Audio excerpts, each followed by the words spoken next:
بخاری اور مسلم میں حدیث ہے کہ رسول صلی اللہ علیہ وسلم نے فرمایا، جب جنتی جنت میں اور جہنمی جہنم میں چلے جائیں گے تو موت کو لایا جائے گا جو سفید و سیاہ رنگ کے بینڈے کی مانند ہوگی۔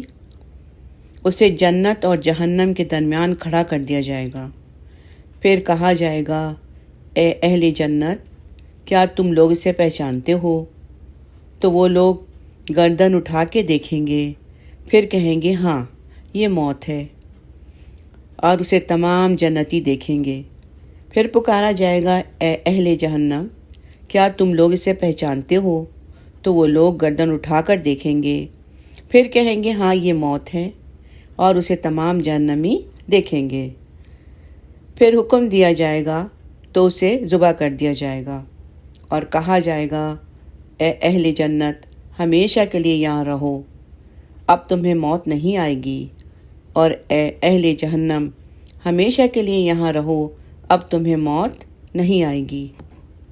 پھر آپ صلی اللہ علیہ وسلم نے یہ آیت پوری پڑھی، اور آپ کافروں کو حسرت کے دن سے ڈرائیے جب فیصلہ صادر ہو جائے گا اور وہ لوگ ابھی غفلت میں ہیں اور ایمان نہیں لاتے ہیں۔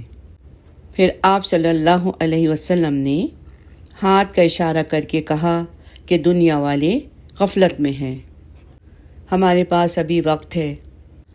اس غفلت کی زندگی کو چھوڑ کر ہمیں چاہیے کہ ہم راہ ہدایت پر چلنے کی پوری کوشش کریں۔ آمین۔